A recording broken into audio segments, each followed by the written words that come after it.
Amém, glória a Deus. Pode tomar o seu assento, querido. Aleluia. Boa noite, igreja. Pessoal que está aí atrás, Pedrinho, pode acomodar aqui. Vem aqui sentar na cadeira, tá? Eu sou carente, então quero todo mundo bem perto de mim. Estou um pouquinho longe, então, pelo fato de ser carente, eu quero todo mundo bem perto de mim. Amém? Onde você está, pegue a sua Bíblia e abra comigo lá no Evangelho de Cristo segundo escreveu o doutor Lucas, capítulo de número 17, do 11 ao 19.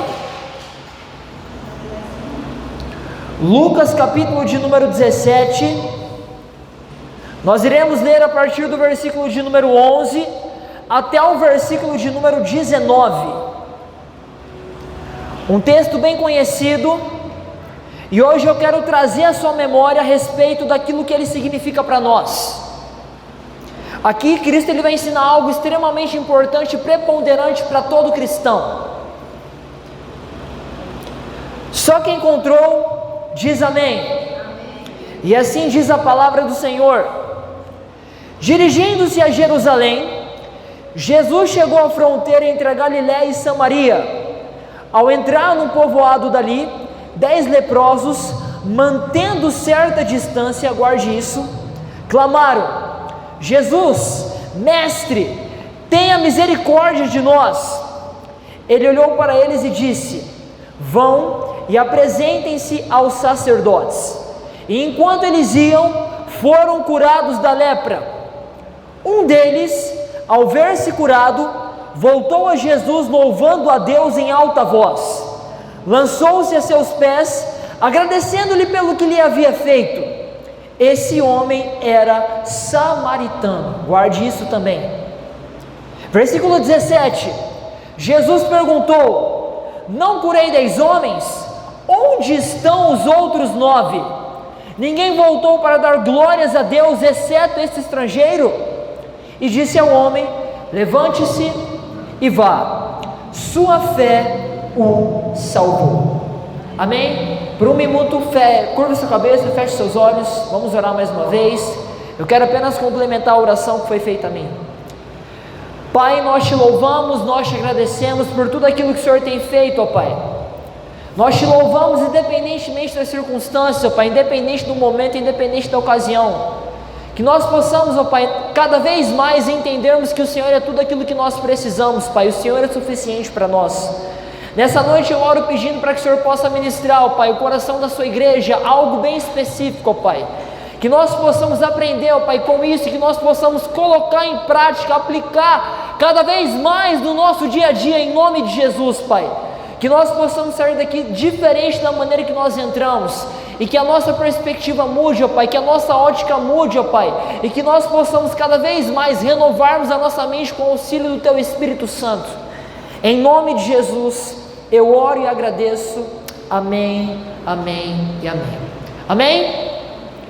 Irmãos, de uma maneira bem breve, de uma maneira bem sucinta, o texto que nós acabamos de ler aqui, ele vai expor acerca de um contexto que Cristo ele vai se deparar com 10 leprosos, e esses 10 leprosos estavam pedindo a respeito da cura.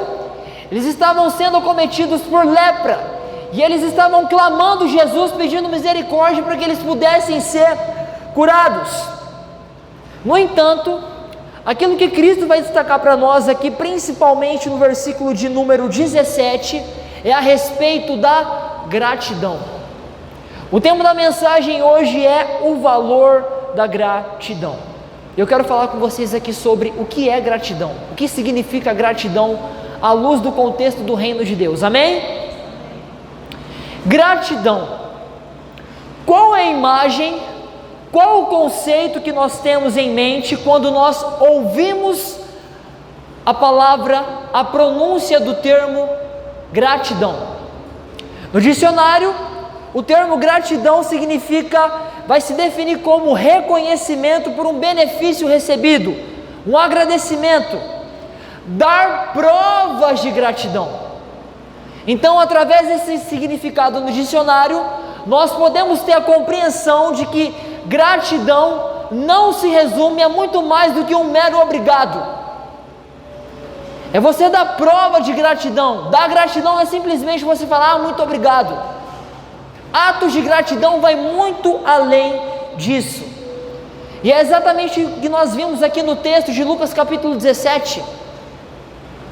O samaritano, ele não disse apenas obrigado, ele reconheceu o senhorio de Cristo, se prostrou perante a Cristo. E a gratidão para aquele samaritano gerou salvação para ele. Então, nesse contexto aqui que Jesus ele vai nos ensinar a respeito do tema gratidão, ele vai expor para nós a respeito do valor da gratidão e como a gratidão move o coração de Deus. Então vamos lá. O que o texto em questão aqui vai nos ensinar sobre gratidão de uma maneira específica? Está todo mundo com a Bíblia aberta, amém? Glória a Deus. Lucas capítulo 17, versículo 11, nós vamos versículo por versículo aqui.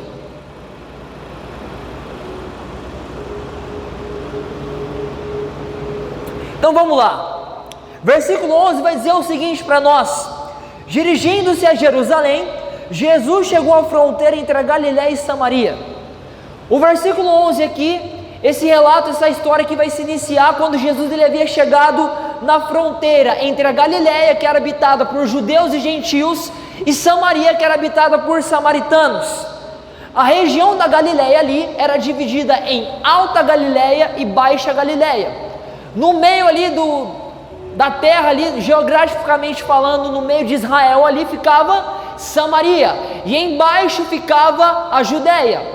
Aqui no norte ficava a Galiléia, no centro ficava Samaria, e embaixo ficava a região da Judéia, onde se situava Jerusalém. Então nós podemos entender que Samaria era praticamente cercada por judeus. Versículos 12 e 13 aqui a gente vai ver a respeito da situação que aqueles 10 leprosos se encontravam. Versículo 12 e 13, a Bíblia vai dizer para nós o seguinte: ao entrar num povoado dali, 10 leprosos, mantendo certa distância, clamaram: Jesus, mestre, tenha misericórdia de nós. Como a lepra naquela época era uma doença contagiosa, as pessoas que sofriam de lepra precisavam anunciar a sua presença, de que estavam ali. Para você que não sabe, na lei que vigorava na época, na legislação da época, a pessoa que tinha lepra, ao entrar em um povoado onde havia uma concentração de pessoas, a pessoa que tinha lepra, ela tinha que ficar descabelada, ela tinha que ficar toda suja, com roupas rasgadas, e tinha que gritar: impuro, impuro, impuro. Para quê? Para que as pessoas que não haviam contraído a lepra se afastassem, porque havia um entendimento de que a pessoa que tinha lepra, se tocasse em você, se tivesse algum tipo de contato com você, você ficaria impuro. E é por esse fato que o texto vai expor para nós que os 10 leprosos, quando eles avistaram Cristo, o que eles fizeram? Eles mantiveram certa distância, com o pensamento de que se eles tocassem em Jesus, eles poderiam deixar Jesus impuro.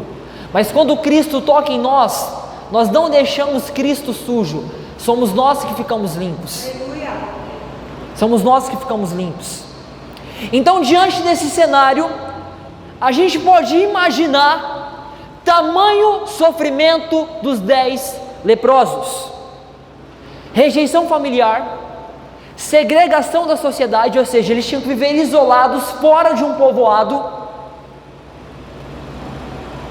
desgaste financeiro e muitas outras coisas. Tamanho sofrimento de 10 leprosos. E nesse caso aqui eles clamaram por misericórdia. E o que significa a palavra misericórdia, o termo misericórdia?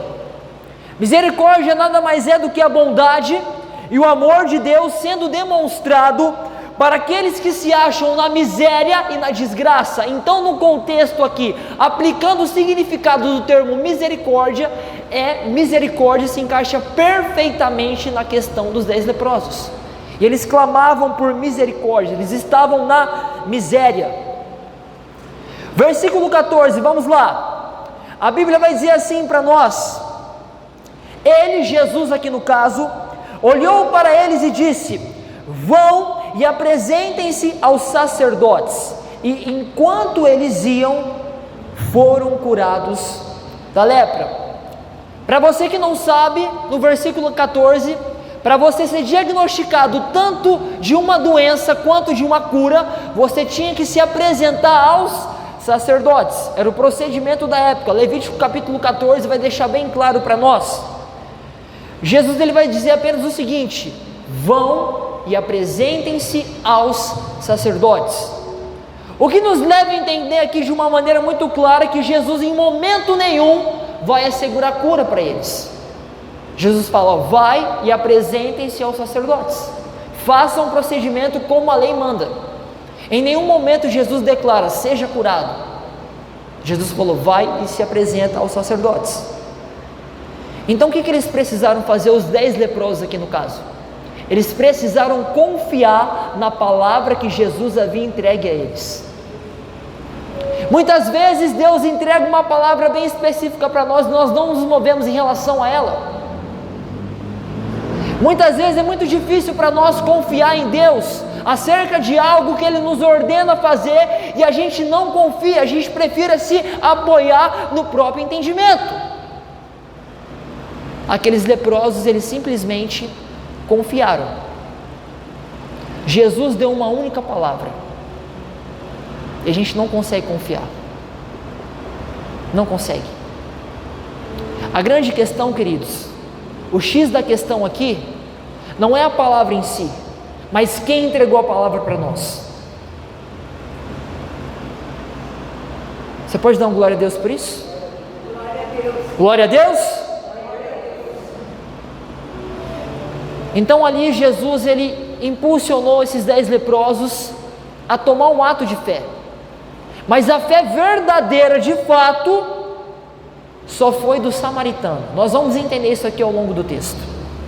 E enquanto iam, eles foram curados da lepra. Por que eles foram curados? Porque confiaram, depositaram fé e obedeceram. Dessas atitudes aqui, o que a fé gerou? A fé que os mesmos tiveram na cura produziu o que? Clamor. Tanto é que o texto vai falar para nós: eles clamaram: Jesus, mestre, tenha misericórdia de nós. Não adianta absolutamente nada nós clamarmos a Deus se nós não tomarmos uma postura quanto a isso. Deus, ele pode fazer a parte dele, mas se você não tomar uma postura, uma ação que condiz com o seu clamor, não adianta nada. Se você apenas clama: Jesus, tenha misericórdia de mim, Jesus, tenha misericórdia da minha vida, e não tomar uma atitude condizente com o seu clamor, a sua fé é uma fé morta. E é por isso que a Bíblia fala: a fé sem obras é morta. E o que o clamor deles aqui gerou?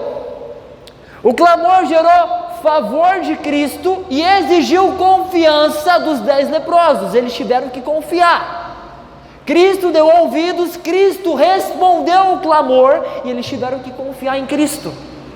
Então, quando nós rogamos a Deus, quando nós pedimos ajuda a Deus, a gente precisa aplicar toda a nossa confiança, porque uma confiança sem soltar o controle é uma confiança falsa.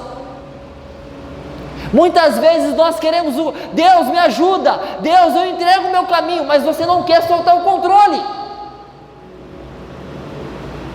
Salmos capítulo 37, versículo 5 é muito difícil de ser cumprido. É algo muito poético.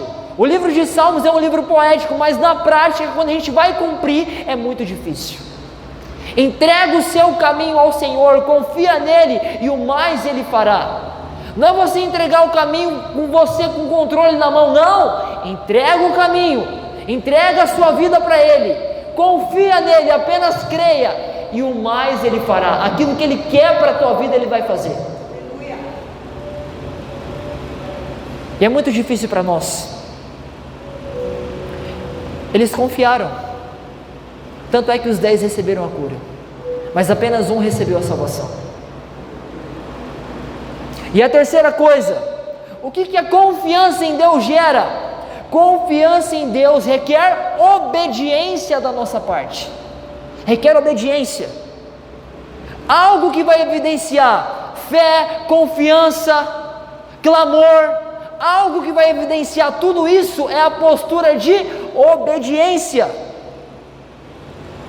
E obediência no reino de Deus é princípio. É princípio. Verdadeiros filhos de Deus são filhos obedientes. Ele confia e obedece. O filho maduro, ele obedece. O filho mimado questiona: por que, Deus, que eu tenho que fazer isso? O maduro simplesmente obedece. E quando nós obedecemos a Deus, a gente presencia a grandiosidade, o quão grande Deus é na nossa vida. Apenas obedeça. Amém? Versículo 15, vamos lá. Está todo mundo com a Bíblia aberta? Amém? Vamos lá então, versículo 15. Um deles, ao ver-se curado, voltou a Jesus louvando a Deus em alta voz. Um deles, ao ver-se curado. Aqui a gente pode deduzir uma ação imediata do samaritano, que agora aqui no texto é ex-leproso. A Bíblia vai dizer que quando eles se dirigiam aos sacerdotes, o samaritano percebeu algo diferente. Ele se viu curado. Mas no caso aqui, a cura não foi apenas uma cura física, foi uma cura também interior. Porque quando Jesus cura, a gente não é curado apenas fisicamente, principalmente nesse contexto aqui. Os judeus, naquela época, tinham um entendimento, a compreensão de que eles eram a raça escolhida, o povo escolhido. E por isso que existia muito embate, muita rixa entre judeus e samaritanos. Os samaritanos eram judeus também, porém eram judeus com uma outra raça misturada. E os judeus se orgulhavam disso pelo fato de eles serem o povo exclusivo de Deus. Se esses judeus leprosos sofriam perante esse contexto, que dirá esse samaritano? O samaritano, simplesmente pelo fato de ele ser samaritano, ele já sofria perante os judeus. Agora imagina um samaritano leproso, o quanto que ele vivia isolado, o quanto de segregação que ele não deve ter sofrido. Isso aqui vai nos levar ao entendimento que o quê? Essa atitude de gratidão que o samaritano teve, gerou o que para ele? Salvação. Porque os 9 e os 10 foram curados. 9 foram curados. 10 foram curados, aliás. 9 foram apenas curados. Mas um foi curado e foi salvo. Amém? Então a gratidão, através da cura física, houve cura interior no samaritano, a gente pode imaginar, e essa cura por completo gerou o que? A atitude de gratidão, e a gratidão gerou o que para ele? Salvação. Versículo 16, vamos lá. A Bíblia vai dizer assim para nós: lançou-se aos seus pés, agradecendo-lhe pelo que havia feito. Esse homem era samaritano. Quando o samaritano se ajoelha aos pés de Jesus, o samaritano simplesmente está reconhecendo o senhorio dele, a soberania dele, todo o poder detentor que Cristo tinha, como homem e como Deus também. Quantos que eram leprosos? Quantos, gente? 10. Os outros 9, ao que tudo vai indicar aqui, a indagação de Cristo no versículo 17, eram judeus. Se os judeus sofriam, eu torno a falar para vocês aqui, mesmo sendo a maioria, imagina esse samaritano que era leproso. E naquele contexto, pessoas que eram acometidas pela enfermidade da lepra, a compreensão, o entendimento que havia naquela época, naquela sociedade, que a pessoa que tinha lepra havia cometido um pecado escandaloso, e como consequência, a pessoa para poder ser perdoada, a pessoa para poder sofrer, pagar pelo pecado, ela sofria a enfermidade da lepra, a pessoa sofria de algum mal. E é importante enfatizar aqui, que no entendimento do povo, a lepra era símbolo do pecado. É por isso que havia muito preconceito. E tendo em vista esse contexto, esse cenário aqui, o samaritano vai voltar glorificando a Deus, pois havia sido liberto de inúmeros sofrimentos, nós podemos imaginar assim. E ele também compreendeu, entendeu o tamanho e o poder de Cristo. Em vez de o sacerdote, o samaritano tornou-se um sacerdote e fez um altar aos pés de Cristo, reconhecendo o senhorio dele. Hebreus capítulo 8, Hebreus capítulo 10, a partir do versículo de número 19, a Bíblia vai dizer que nós podemos entrar com confiança no lugar santíssimo, porque Cristo é o sumo sacerdote entre nós e Deus. No Antigo Testamento, para que as pessoas pudessem ter o pecado perdoado, tinha um sumo sacerdote. Para o povo poder chegar a Deus, era através do sumo sacerdote, era através de sacrifícios. No Novo Testamento, Jesus abriu um vivo e novo caminho. Então, nós hoje somos sacerdotes pelo fato de Cristo ser o sumo sacerdote, porque o véu se rasgou. E esse milagre aqui vai mostrar para nós acerca do que é a nossa realidade hoje. Nós como sacerdotes e Cristo sendo o sumo sacerdote perante a Deus. Amém? Os judeus ali sofriam com a lepra nesse caso aqui? Sim, mas nem tanto como o samaritano. E quanto maior o sofrimento, gente, mais gratos nós devemos ser por tudo aquilo que nós estamos vivendo. Porque problemas, adversidades servem para poder moldar o nosso caráter. Quantos aqui querem agradar o coração de Deus? Levante a mão. Agradeça pelo sofrimento. Como assim agradecer por sofrer? Isso é loucura. É por isso que o Evangelho é contracultural. Ele vai contra o pensamento do mundo. Por isso que o Evangelho é loucura. Por isso que o Evangelho é loucura para aqueles que se dizem sábios. Agradeça a Deus pela circunstância que você está vivendo. Seja grato, seja grato, seja grato, porque gratidão gera presença. Quer ver um exemplo? Jesus na multiplicação dos pães e peixes. Jesus tinha 5 pães e 2 peixes. O que ele fez? Imagino eu, tá? Permita essa conjecturação aqui. Pai, muito obrigado pelo alimento que o Senhor nos concedeu. E o que aconteceu? Milagre, multiplicação. Muitas vezes a gente não consegue ser grato, mas momentos de dificuldade, meus irmãos, serve para poder moldar, forjar caráter. Forjar caráter. Amém? Versículo 17, vamos lá. Jesus perguntou: não curei 10 homens? Onde estão os outros 9? Jesus, ele curou os 10 da lepra. No entanto, apenas um deles, esse samaritano aqui no caso, teve uma gratidão gerada pela própria cura de Jesus. E com isso, começou-se a desenvolver um temor maior desse samaritano. Aí a gente percebe que os judeus aparentemente tiveram fé, e que os mesmos acreditaram, entre aspas, que Jesus era o Messias prometido.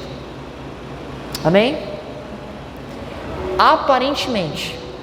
Então talvez, por isso, esses 9 judeus aqui que foram curados com esse samaritano, criaram o entendimento que Jesus deveria possuir a obrigação de curar da lepra. Opa, peraí, eu sou judeu, eu sou o povo escolhido, esse homem também que me curou é judeu, então ele tem a obrigação de me curar. Era esse entendimento que a gente pode perceber aqui no texto. O conceito de raça escolhida estava tão impregnado na mente que eles foram curados, mas ao mesmo tempo eles foram cegos. Cegos. Mas vamos lá. Por qual razão a gente deve questionar a fé desses 9 judeus? Vamos lá. Embora Jesus tenha ordenado que os 10 deveriam se apresentar aos sacerdotes, porque era um procedimento da época, o samaritano foi o único que demonstrou uma fé verdadeira aqui, que Jesus poderia curar ele. Se o samaritano voltou para poder agradecer a Cristo, o que os outros 9 judeus queriam? Queriam se certificar de que eles tinham sido curados. Opa, peraí, vamos ver se eu fui curado mesmo, eu tenho que ir lá ver, eu tenho que checar o meu diagnóstico para ver se eu fui curado de fato. O samaritano não, adotou uma postura contrária. Imediatamente ele percebeu que foi curado e voltou e reconheceu o senhorio de Cristo, agradeceu por aquilo que Cristo havia feito. Ou seja, os 9 judeus preferiram dar ouvidos àquilo que ao diagnóstico dos sacerdotes do que o diagnóstico do próprio Filho de Deus que havia curado. Então a gente pode pressupor, ao contrário do samaritano, a gente pode pressupor que os 9 judeus estavam duvidando da cura. Por que eles foram nos sacerdotes ao invés de tomar a mesma atitude? O mais lógico, racionalmente falando, seria o samaritano ir lá no sacerdote e ver se ele tinha sido curado. E o texto que vai dizer para nós que não tem nenhum relato desses 9 judeus voltando para agradecer a Jesus, somente o samaritano. Mas o que o samaritano fez? Se voltou para Cristo com sacrifícios de louvor. Jesus, obrigado. Jesus, obrigado. Jesus, obrigado.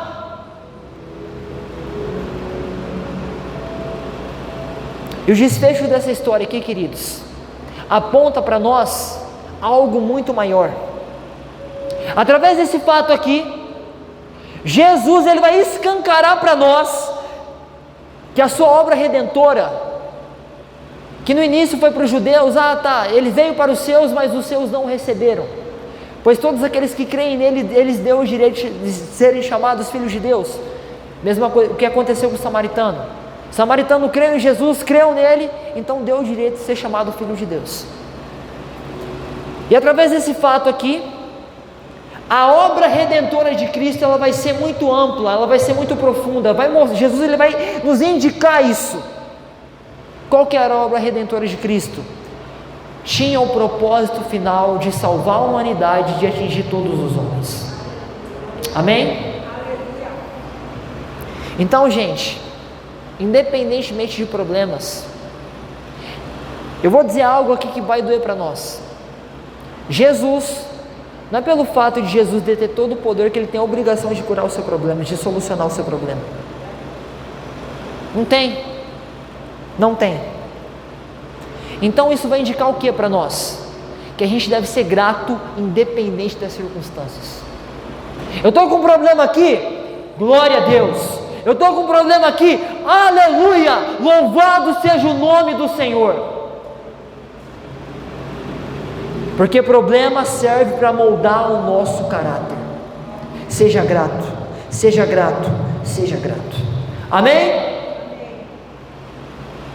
Porque a gratidão nos leva a conhecer ainda mais o coração de Cristo. A gratidão nos permite acessar lugares que nós não imaginamos em Deus. Deus se agrada de corações gratos. Porque quem vive uma conduta, quem é grato por aquilo que já tem, por aquilo que já vive, essa pessoa que é grata, ela entende que a salvação é o maior presente que ela poderia receber.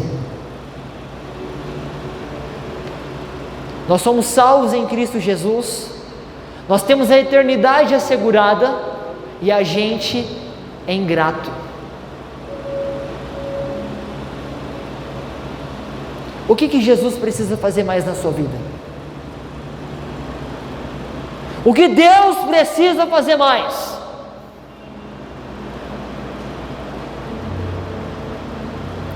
Esses dias eu estava conversando com a minha avó. Estava eu, minha avó e a minha mãe, a pastora aqui.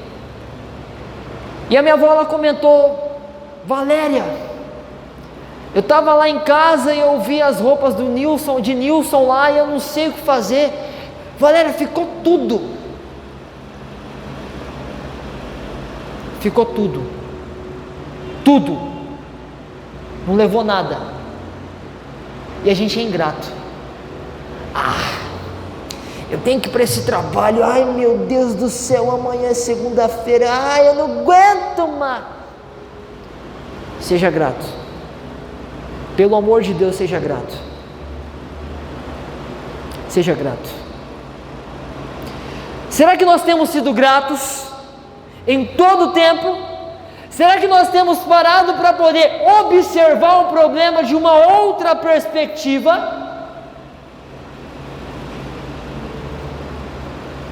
Será que nós temos sido gratos? Versículo 18, vamos lá, acompanha o texto. Olha só a pergunta que Cristo vai fazer. Ninguém voltou para dar glórias a Deus, exceto esse estrangeiro. Aqui a gente pode evidenciar que o único interesse dos judeus era apenas a cura física, o que nos leva ao entendimento de que eles estavam sendo obcecados pela cura. Eu preciso ser curado, eu tenho que ser curado. Era uma obsessão. Por que eles queriam tanto serem curados? Com o intuito de restaurar a reputação deles como judeus na sociedade da época.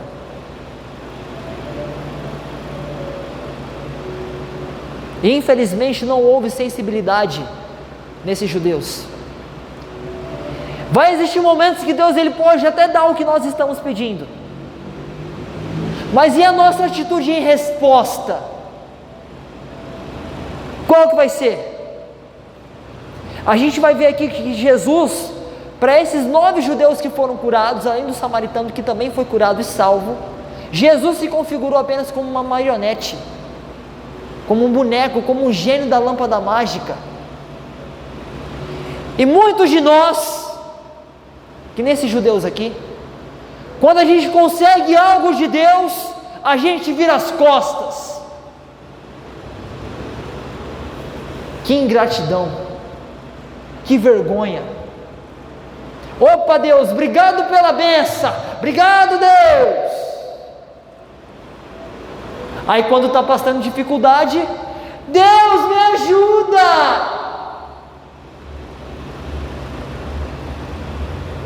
Deus não é prostituta.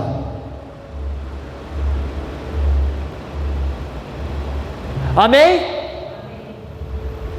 Não é.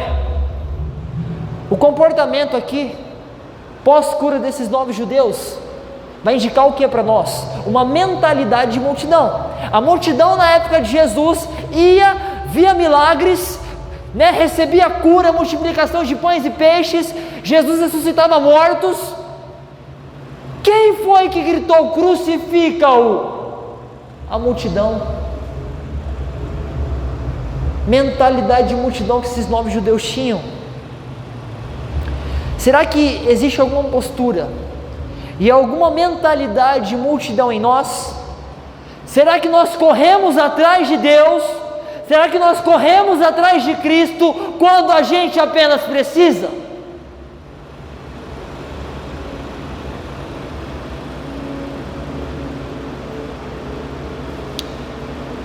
Cristo não é prostituta. Cristo não deve nada a você. Você que deve muito a Ele. Ainda assim você não vai conseguir pagar aquilo que Ele fez por você na cruz. A gente precisa mudar nossa mentalidade. A gente precisa crescer. A gente tem que ser grato por aquilo que nós temos. Versículo 19, continua. Vamos lá. E Jesus, no caso aqui, disse ao homem: levante-se e vá, sua fé o salvou. O principal nesse cenário aqui não era a cura física, não era a cura da lepra, mas o que a cura gerou para apenas um desses 10 leprosos? Salvação e vida eterna. Porque toda cura que Jesus realiza, toda cura que Cristo realiza, isso vai ficar muito claro nos 4 evangelhos. Toda cura que Ele faz, sempre vai existir um princípio por trás, um propósito amplo e profundo por trás. Porque a cura física vai oportunizar para Jesus realizar algo no nosso interior. Sempre vai haver uma oportunidade, através daquela cura física, Jesus querer enraizar algo, plantar algo, gerar algo no nosso coração. Sempre. E nos 4 evangelhos nós conseguimos notar que Jesus não cura ninguém pela metade. Os 9 judeus aqui foram curados pela metade, mas o samaritano foi curado por completo. Cura física, emocional e de quebra, salvação e vida eterna. Os 10 morreram, mas apenas um foi salvo. Apenas um foi salvo. Por que nós devemos ser gratos, queridos? Por que nós devemos agir em gratidão todos os dias? A gratidão, ela possui o poder de amadurecer e nos impulsionar a conhecer as profundezas de Deus. A gratidão nos impulsiona, nos potencializa a viver da maneira que Deus se agrada. Verdadeiros filhos de Deus são filhos maduros, não filhos mimados. Então vamos lá. De que maneira nós podemos expressar a nossa gratidão a Cristo? O que a prática da gratidão pode gerar? A primeira coisa, quando nós agimos em gratidão, quando nós temos uma postura de gratidão em qualquer circunstância, a gente encara os problemas com uma outra perspectiva. Quando a gente adota a postura de agradecer a Deus em qualquer circunstância, não importa qual seja o quadro, a gente passa a visualizar o problema de uma outra maneira. Como filhos, seja lá o nível de gravidade do seu problema, quando você agradece a Deus por aquilo que você tem, por aquilo que você está vivendo, você vê o problema de uma outra forma. Aí começa, uma série de questionamentos saudáveis. Se Jesus estivesse no meu lugar aqui, o que Ele faria? Perante esse problema aqui, se Jesus estivesse nessa situação, como é que Jesus iria agir? Aconteceria alguma coisa? Como é que eu posso agradar o coração de Deus e ver dessa maneira essa situação difícil? Isso é postura de quem é grato. Postura de gratidão gera isso. Gratidão gera maturidade. Gratidão gera intimidade com Deus. Você conhece lugares onde você jamais imaginaria conhecer em Deus. Por isso que a Bíblia fala profundas riquezas. E Deus só revela para quem é grato, para quem é íntimo. Gratidão gera intimidade. Intimidade gera conhecer a Deus através de outras facetas. E isso vai configurar o que para nós? Quando nós encaramos o problema de uma outra maneira, nós entramos naquilo que nós podemos chamar de zona de dependência. Ou seja, no local mais seguro que todo filho de Deus pode estar. E na zona de dependência, quando nós ficamos dependentes de Deus, a gente se encontra completamente vulnerável. Em outras palavras aqui, é o contexto perfeito para que Deus possa exercer a sua paternidade sobre nós. É o contexto perfeito para que nós, como filhos dele, possamos cumprir o nosso principal chamado: relacionamento. A primeira vez que Deus chama o homem para alguma coisa na Bíblia, Deus pergunta: onde você está. Então o chamado não tem sempre a ver com você ir realizar alguma coisa, mas você se voltar para Deus e se relacionar com Ele.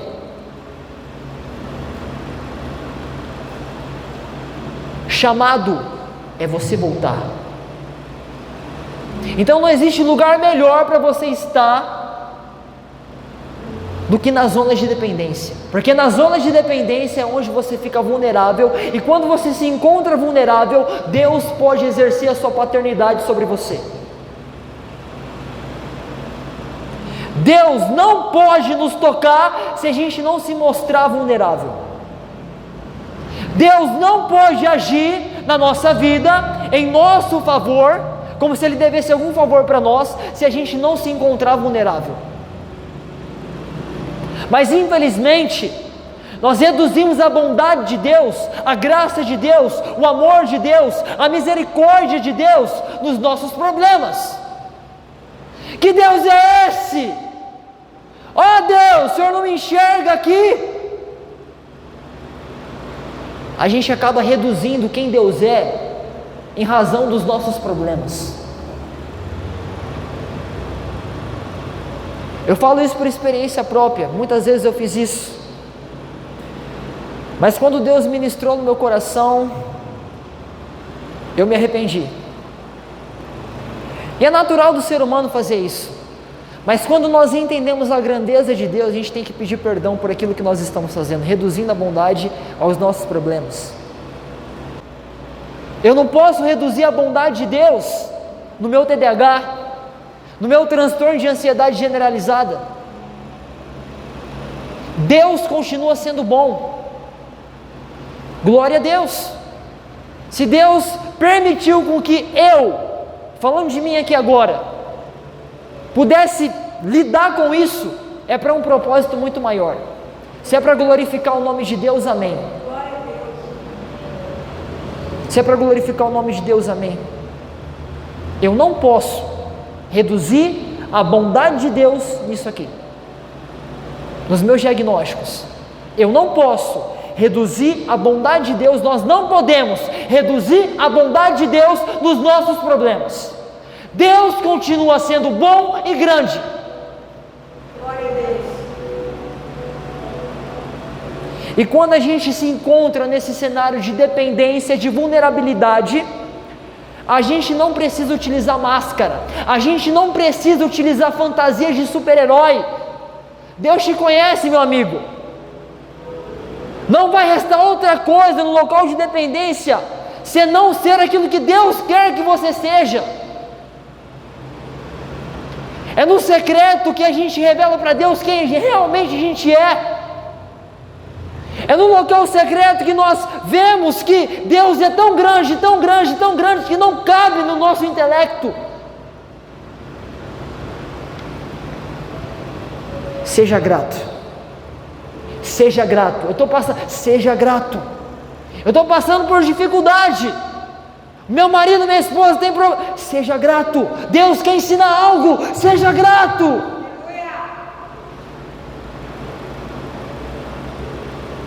Então é muito mais inteligente, nesse local de dependência, a gente aplicar nossa fé num Deus grande que não cabe na nossa cabeça. Porque a partir do momento que Deus, se encaixar na sua mente, pergunte se esse Deus é digno da sua adoração.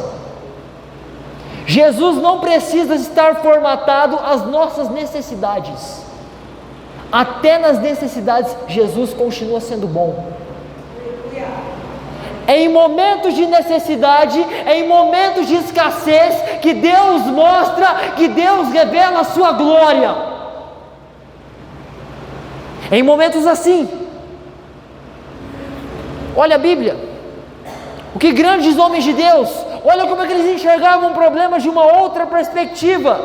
Moisés, num contexto de aflição, onde ele estava perante o mar com o povo ali no deserto, viu os egípcios perseguindo. Deus encorajou ele, falou: por que você está clamando a mim? Estende o cajado sobre o mar se abriu. E Moisés encorajou aquele povo: vejam o livramento que o Senhor dará, Deus lutará por vocês. encarou o problema de uma outra forma. Davi, quando Davi foi enfrentar Golias, Davi era jovem, e na visão dos homens, na perspectiva dos homens, era uma loucura. Meu Deus, esse pitoco aí vai enfrentar um gigante, um grande homem do exército filisteu. Tanto é que o rei até deu a armadura para que ele pudesse lutar.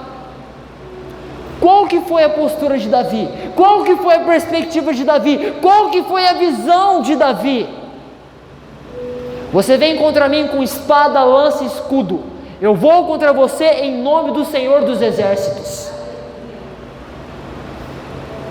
Uma outra perspectiva, uma outra visão acerca de um problema. Jó, o que dizer de Jó, né? Nesse exemplo aqui a gente pode observar um homem que perdeu tudo que tinha, perdeu família, perdeu filho, perdeu tudo. E o que ele fala? Deus me deu, mas Deus tomou, bendito e louvado seja o nome do Senhor.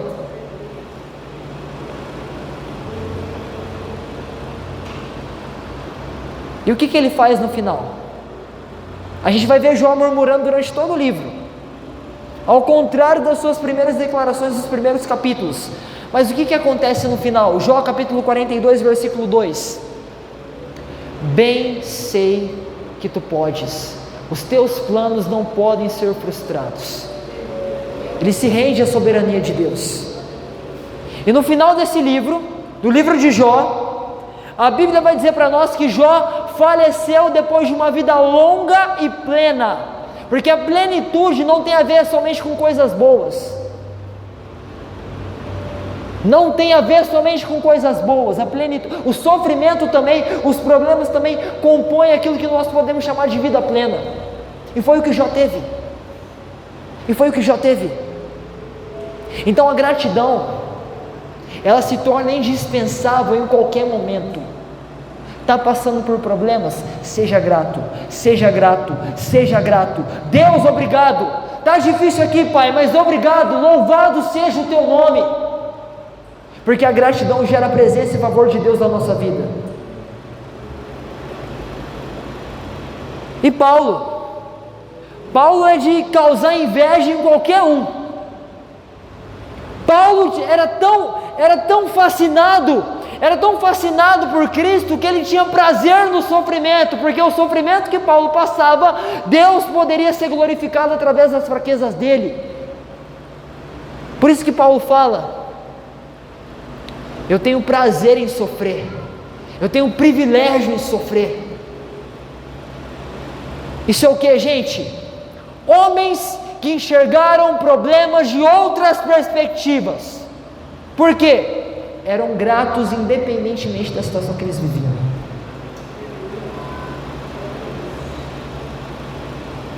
E quando a gente adota uma outra perspectiva a respeito dos nossos problemas, os nossos problemas, eles acabam se tornando nossos servos, para que nós possamos contemplar Deus e glorificar Ele de uma maneira cada vez mais profunda e cada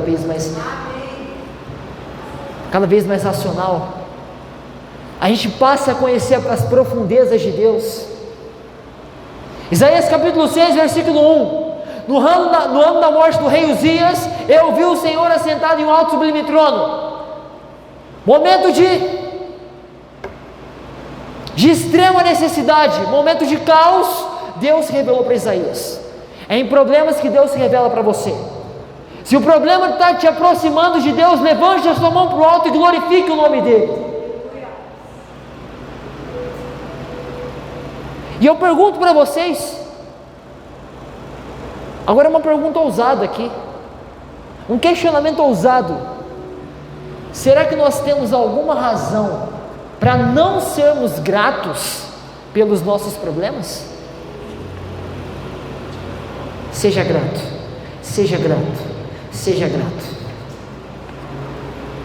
A segunda coisa, quando você adota uma postura de gratidão, você não fica dando ênfase em aspectos materiais. Infelizmente, muitos cristãos têm uma visão completamente distorcida e reduzida de quem Cristo é. Acho que Cristo é o gênio da lâmpada mágica. Eu esfrego a lâmpada e tenho 3 desejos.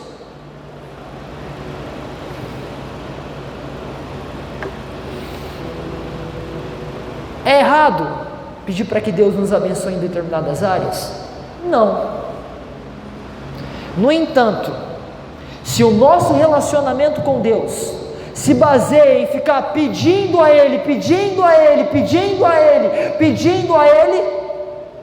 o seu relacionamento com Deus, tal postura denota, essa postura de você ficar pedindo para Deus toda hora, vai indicar para nós que você está sendo ingrato na sua vida.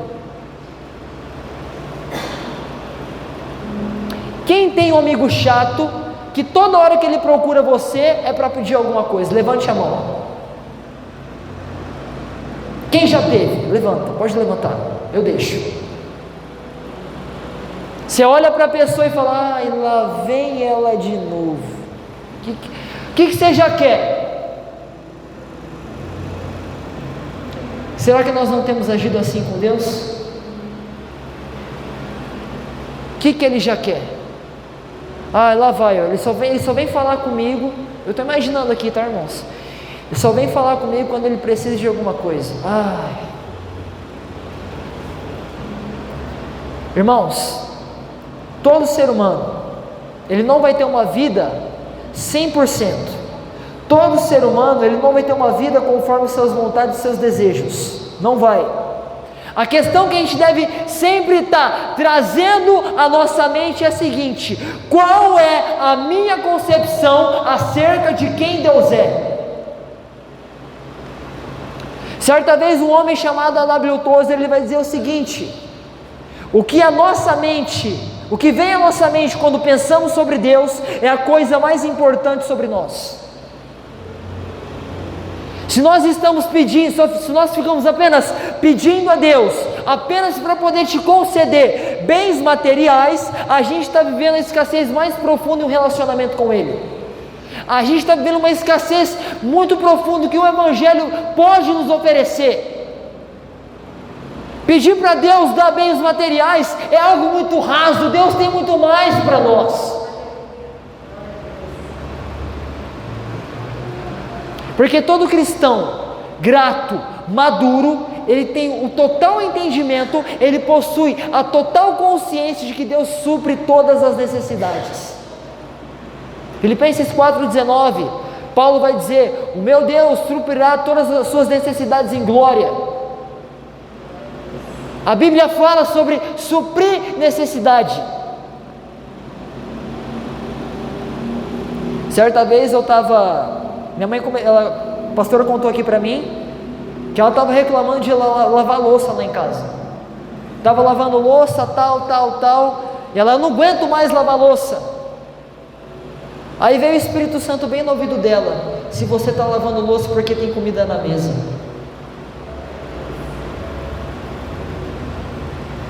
Muitas vezes nós estamos sendo ingratos,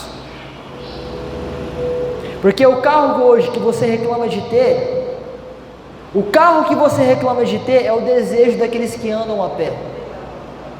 O emprego que você reclama em ter é o desejo daqueles que estão desempregados. O filho que você reclama que te dá muito trabalho é o desejo de várias pessoas que não podem gerar vidas. Seja grato, seja grato, seja grato. Eu falo isso aqui também por experiência própria. Eu estava me questionando, falei: Deus, o que está acontecendo? Por que a igreja está daquele jeito? O que está acontecendo? O que está acontecendo, Deus? O Espírito Santo veio e trouxe a minha memória. Acauã, você lembra de como você estava há 4 anos atrás? Acauã, você lembra de onde eu tirei você? Você está reclamando que você não me servia. Olha a oportunidade que eu estou te dando. Seja grato. O que Deus estava falando para mim é: seja grato. Certa vez eu ouvi a frase de um pastor que ele disse o seguinte: jovens, adultos, velhos, se você se preocupa com Deus, Deus se preocupa com você. Traduzindo, seja grato com aquilo que você tem. Se nós temos a total consciência de que Deus supre todas as nossas necessidades, nós temos a certeza da fidelidade dele para conosco, e desse modo se torna talvez praticamente impossível a gente não expressar gratidão para com Deus. Amém? E a última coisa, quando nós adotamos uma postura de gratidão, a gente aprende a ficar satisfeito com aquilo que nós temos, com aquilo que nós possuímos. A Bíblia vai ter um texto muito lindo, muito formoso, muito agradável, que vai falar para nós acerca disso, que vai servir para nós de combustível, para nos encorajar a gente ser cada vez mais grato. Abra comigo, por gentileza, Filipenses capítulo 4, do 11 ao 13.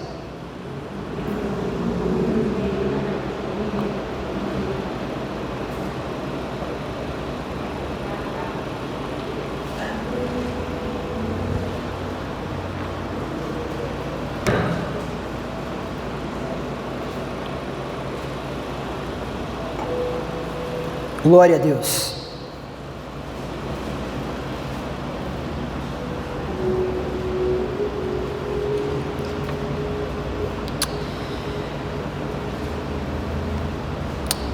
Todo mundo encontrou? Amém. Diz assim o texto: não estou dizendo isso porque esteja necessitado. Aqui é Paulo falando à igreja de Filipos. Pois aprendi a adaptar-me a toda e qualquer circunstância. Sei o que é passar necessidade e sei o que é ter fartura. Aprendi o segredo de viver contente em toda e qualquer situação. Seja bem alimentado, seja com fome, tendo muito ou passando necessidade. Aí vem aquele texto, né? Tudo posso naquele que me fortalece. Tudo posso. E quando nós entendemos a profundidade desse texto e a gente aplica ele na nossa vida, a gente encontra o antídoto para poder combater toda ingratidão. A gente encontra aquilo que pode solucionar toda obsessão para elementos terrenos. A gente encontra algo que vai, dar um basta na nossa obsessão por coisas, por bens materiais. E a gente passa a valorizar coisas mais simples e não coisas transitórias. A gente passa a valorizar aquilo que Deus nos deu, e quando a gente olha para o lado, a gente vê pessoas vivendo uma situação infinitamente pior que a nossa. Nós passamos a valorizar aquilo que Deus nos deu quando nós vemos uma pessoa em situação de calamidade. E toda obsessão, queridos, toda obsessão e todo egoísmo nos desconecta da vontade de Deus. Nos desconecta. Como pessoas, se faz necessário a gente entender que o mundo não gira em torno de nós. Como cristãos, nós aqui, o nosso caso, a gente entende que tal fato compõe o princípio da nossa existência, que ele cresça e que eu diminua. E partindo desse princípio, quando você passa a parar de olhar muito para si e olha mais para os lados, para o outro, Deus possui todo o espaço no seu coração para que Ele possa gerar amor e compaixão por aqueles que não o conhecem ainda. Amor e compaixão pelo próximo. E a única forma eficaz da gente expressar a nossa gratidão a Deus com aquilo que nós temos, é a certeza de que nós não somos desse mundo, é a certeza de que a nossa morada é celestial. Quanto mais houver da eternidade enraizada no nosso coração, a gratidão, ela passa a se tornar algo menos doloroso, e o orgulho vai ser cada vez mais destruído do nosso ser. Quantos aqui querem viver debaixo da vontade de Deus? Levante a mão. Olha o que Paulo vai nos ensinar. Você quer viver debaixo da vontade de Deus, ok? Olha o que Paulo vai ensinar. Sejam gratos em todas as circunstâncias, pois essa é a vontade de Deus para vocês em Cristo Jesus. Você quer viver debaixo da vontade de Deus? seja grato pelo momento que você está vivendo hoje. Você já está debaixo da vontade de Deus, então seja grato, em toda e qualquer circunstância. Porque se a gente for ingrato com aquilo que nós estamos vivendo, nós estamos cada vez mais nos distanciando da vontade de Deus. E aqui eu encerro. Até onde a gratidão em nosso ser se move? Será que nós possuímos limites para a gente ser grato a Deus em qualquer circunstância? Porque quando nós somos gratos com aquilo que nós temos, a gente cada vez mais vai se assemelhando com o caráter de Cristo.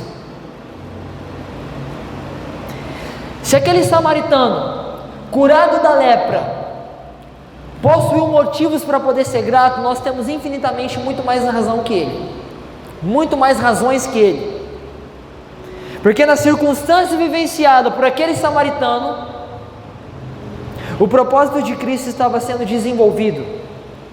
Hoje, após 2000 anos depois, com todo o plano de salvação consumado, nós temos muito mais razão que aquele samaritano. Os 9 judeus, no texto de Lucas capítulo 17, eles foram declarados cerimonialmente puros pelo sacerdote. O único que voltou para poder expressar gratidão a Deus, que foi esse samaritano, foi-lhe anunciada a salvação e a eternidade pelo próprio Filho de Deus. Então todo filho de Deus, ele deve cultivar gratidão, porque a gratidão, ela não apenas prepara o nosso coração para poder receber bênçãos, mas principalmente nos aproxima da vontade de Deus, porque isso agrada o coração de Deus. Então sejamos gratos, porque um coração ingrato se torna um terreno fértil para o pecado. Seja grato. Amém? Se coloque de pé onde você está.